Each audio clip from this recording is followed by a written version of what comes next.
Hey, what's up, guys? Sebastian Castillo here. It is a beautiful Monday morning here in the Coon. After a whole weekend of rain and clouds, we finally got some sunshine, and decided to start my week very. Decided to start my day very early, really to just get a head start and get primed because I have like 6 sales calls coming up. So I mean, I'd really have to fuck this up if I don't close any of these, right? So at least one of these is gonna close, and I'm gonna make a couple $100. So let's get after it. But the topic of today's video here was gonna be abusive friendships. You are looking at the guy who had so many abusive friendships in the past. It's not even funny. And if you knew me in the past and you're watching this, then yeah, I'm probably going to be talking about you. There are a couple of people who I'm going to mention in this video, not by name, but I want to give you guys kind of an illustration of what it looks like to be in an abusive friendship and how to extricate yourself from that kind of situation. Nowadays especially, it's kind of caught on that you want to cut out toxic people from your life. But firstly, you have to recognize what is toxic behavior. And secondly, you have to figure out how to get away from these people. Because it's not as easy as it sounds. If you've never been in this position, on paper it might seem like, yeah, well, just stop talking to them. Just get away from them. Just don't interact with them anymore. But it's usually not that easy when you're in that situation. The reason being, because you might feel like there's nothing else out there. It's going to be much more difficult to make new friendships that are healthy, that replace what you have now.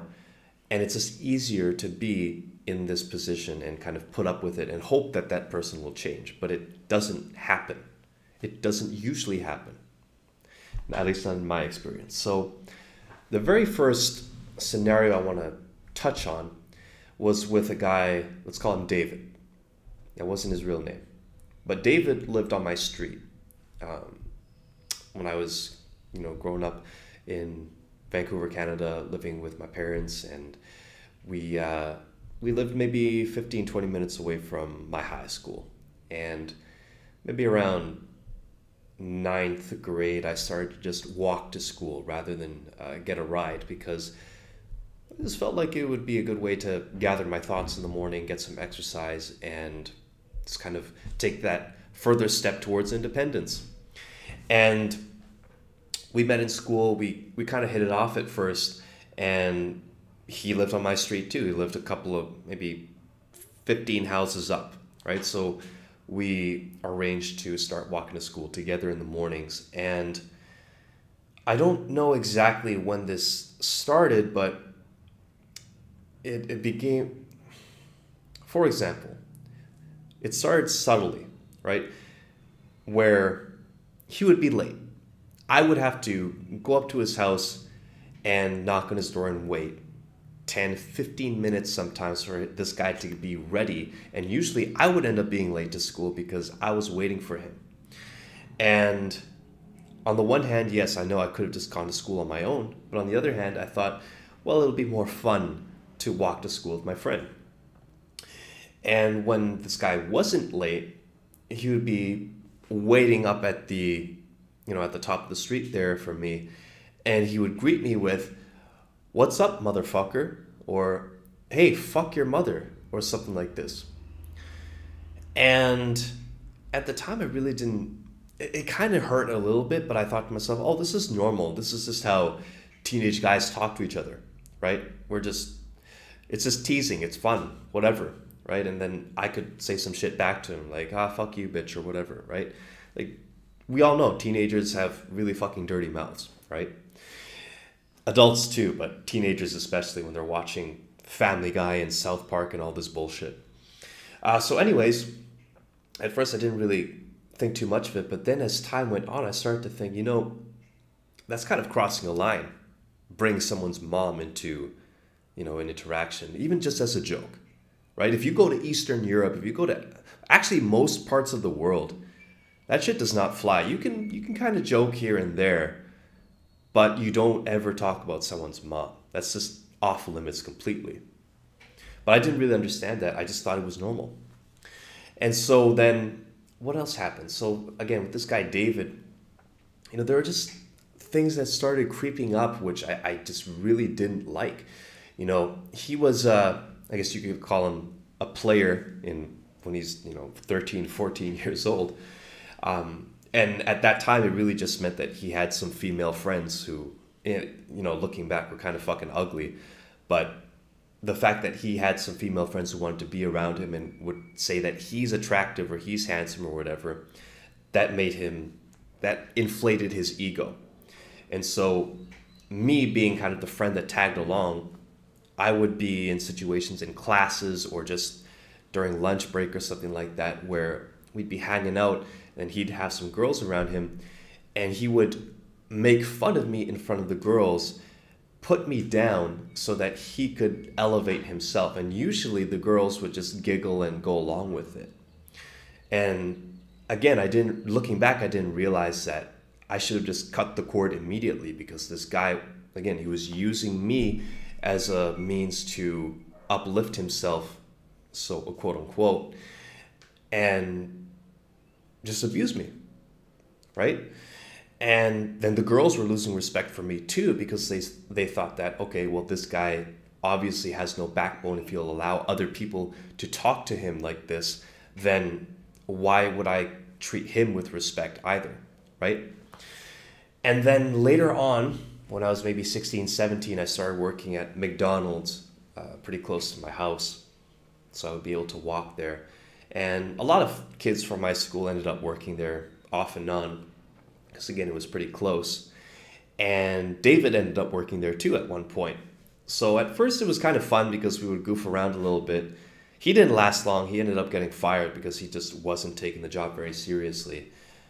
And in retrospect, maybe I shouldn't have taken it so seriously either, but I just thought like, hey, it's close by, it's some easy money, and I really didn't mind it too much. Although looking back, I should have minded it. It should have bothered me that I would stay so long working at such a menial job, right? But anyways, it got to the point where I remember very vividly, there was one day where we were at school and David came up to me. He said, hey, what's up, fuckhole? Like he usually did. He said, hey, man, I need you to take my shift today. And I said, no, I can't do that, right? This is where I was starting to develop a backbone, right? And he just looked at me like, no. I need you to take my shift today, okay? It's at 5. I have a thing to go to. You need to take it. I told him I'm not going to take it. And he was just bewildered. He couldn't fathom that finally I was standing up to him and not allowing myself to be manipulated. And he must have asked me like 10 times. He was like, please take my shift. Take my shift. I need you to take my shift. And I was just thinking to myself, okay, this is ridiculous. No. And I just walked away. And it was after that where I really didn't hear much from this guy ever again. So that was one instance, and maybe it's a bit juvenile, but maybe you can relate. And then the second abusive friendship I wanted to talk about was with another guy. Let's call him Justin.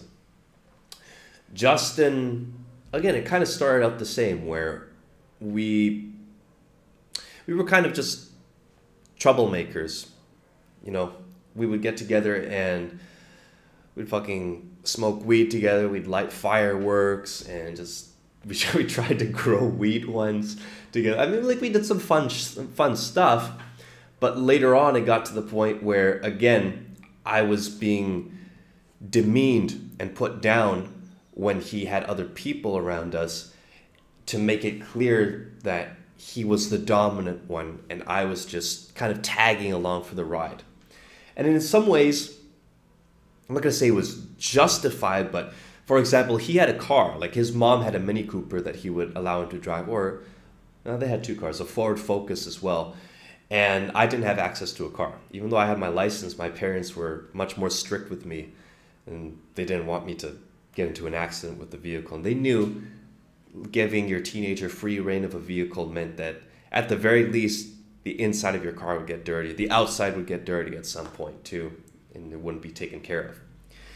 And so again, I was tagging along with this guy to these places, and he would just put me down. And if I can remember any particular instances off the top of my head, there really weren't any. It was just, he would laugh at me and make fun of me at my own expense, but I would still go back to him and we would still hang out. He would still call me to be there. So again, I was kind of like the lapdog.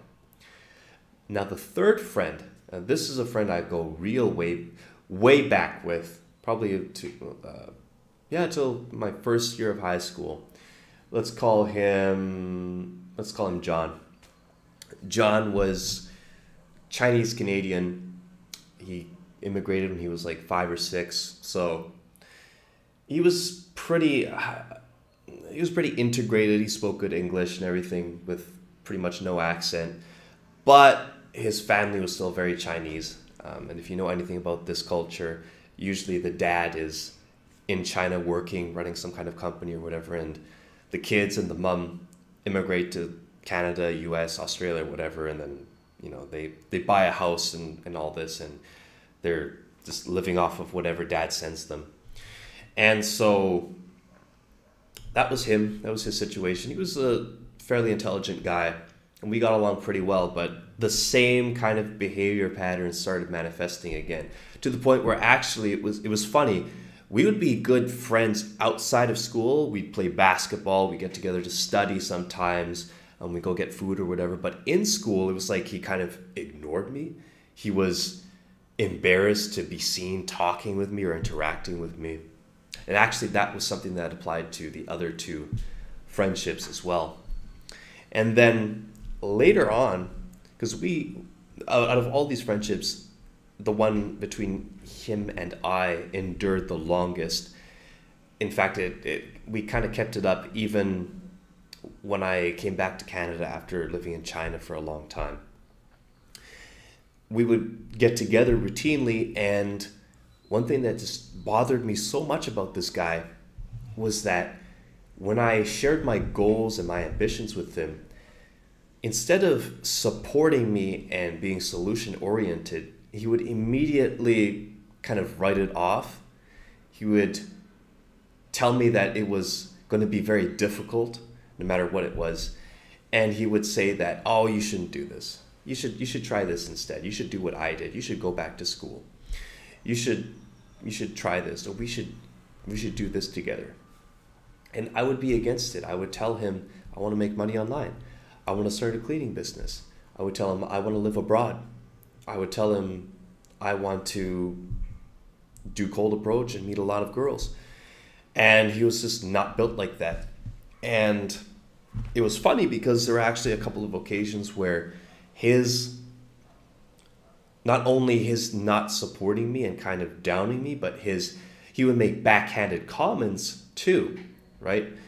There was one point where when I was back from China living with my parents, I would routinely go on walks in the mornings or in the afternoons to gather my thoughts, to get some fresh air, just get moving. And this was in the same neighborhood. He lived pretty close by too. And I remember one time we got together and he made some kind of backhanded comment about me taking walks. And I thought to myself, I didn't reply to it or address it in the moment, but I came away thinking to myself, okay, yeah, he made a backhanded comment. I don't even know how you can make a backhanded comment now that I think about it, about walking around in your neighborhood, but he did.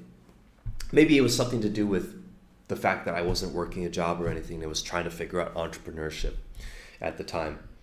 And so there were 2 or 3 times where I was so fed up with what he was saying that I just cut contact. And it was strange because, like the other 2 friends, this guy would still contact me. And when I didn't respond to him through text or something, he would call me and I would just ignore him. And then sometimes he would call me out on it. He'd say, oh, did I hurt your feelings? And things like this. And I was just thinking, what is wrong with this guy, man? If I don't want to talk to you, I don't want to talk to you, okay? And it's true, I would not respond to him because I just didn't want anything to do with this guy. I didn't like his energy. And as I was just about to say, there were times where I would distance myself from him for quite a while. And he would just pop up again in my life. There was one time where we must have not talked for 8 or 9 months. And I was outside one day cleaning my van once I had started the pressure washing thing. And he pulled up on my street. And I mean, it's understandable because to get from his place to the, I guess you could call it, the little plaza with the grocery store and the gym and everything, you could take my street to get from his place to the plaza, right? And so perhaps he had just done that on purpose to run into me. And so he pulled up one day and he said, Sebastian, hey man, I just wanted to say sorry and I apologize. How you doing? I really would like for us to get together again.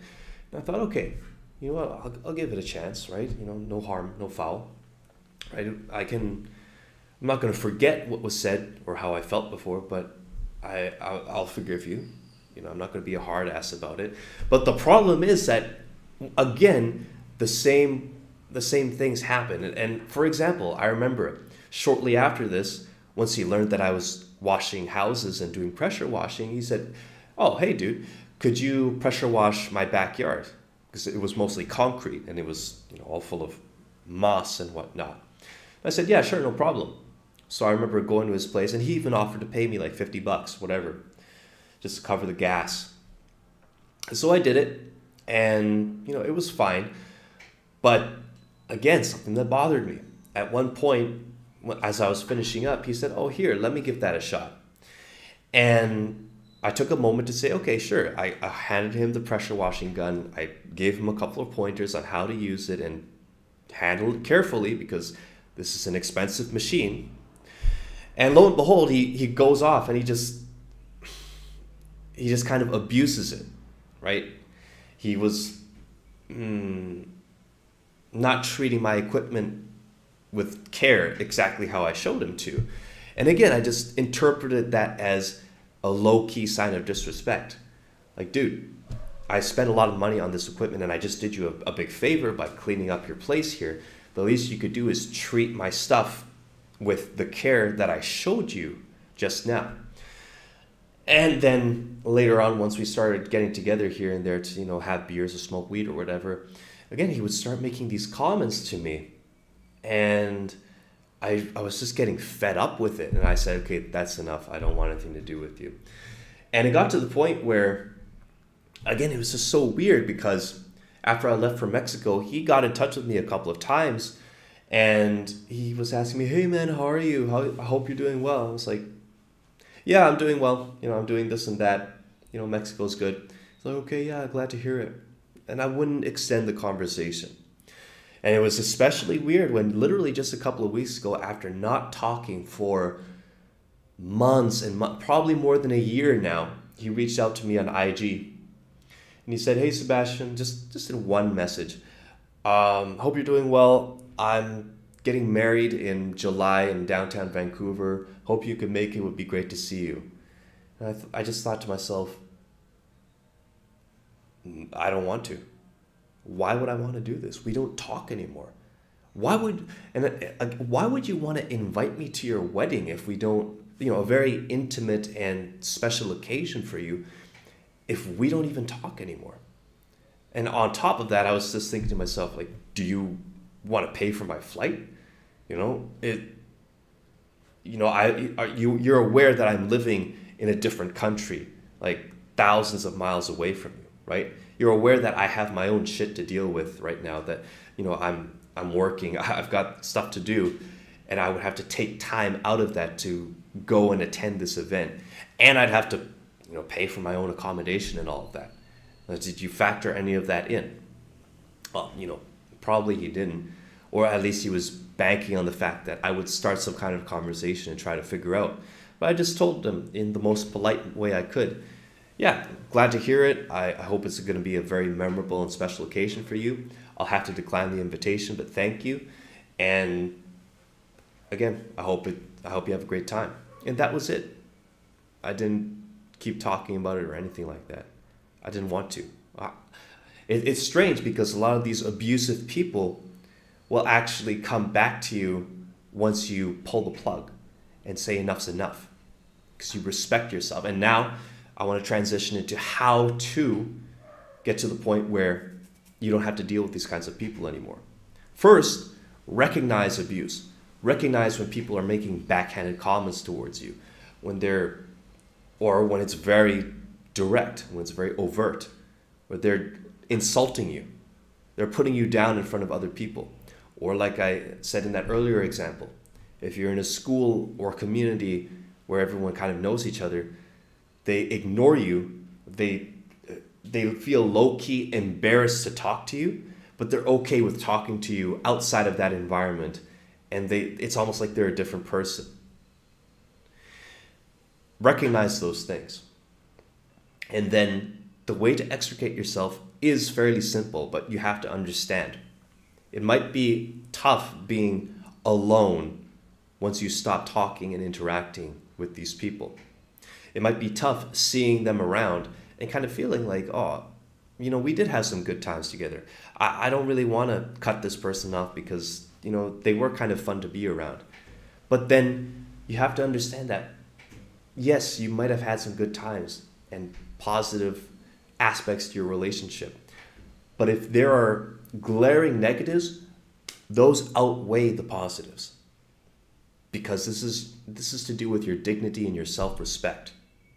You have to realize that you have a lot of value, and that just as a person, you don't need to be high status, you don't need to be super rich or super good looking or anything like that. You have value just being who you are. And it's apparent because if that wasn't the case, those people would have never gravitated towards you in the first place. Because the funny thing is, a lot of these people who are abusive, deep down, they actually look up to you and admire you. They wish that they could have your traits. They wish that they could have the confidence and the dignity that you have. And that is especially true once you extricate yourself from these situations, once you say enough's enough, and you go off and do your own thing. Maybe that means spending your lunch hours, again, if you're in school, reading in the library, or going off and going for a walk, or just listening to a podcast or something. Or maybe it means you have to replace the time that you were spending with this person with a new hobby, or with pursuing your career more, or your studies more, right? Fill that void with something productive.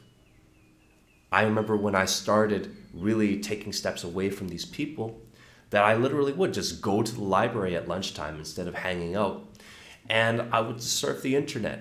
I would read blog articles. I would start learning about stocks and finance, because that was, at the time I thought that was a good way to start making money. Or I would just read a book. Because eventually I realized that it was going to pay more down the line to invest in myself, and I would meet more quality people by doing that than just hanging out with these abusive individuals and continue to allow them to disrespect me. So, yeah, I just want to bring that full circle, guys. This is a long video, and at the end of the day, this is kind of one of the core messages of my channel here as well. To value yourself, to recognize that you have so much to give. Have some self-respect. Have some dignity.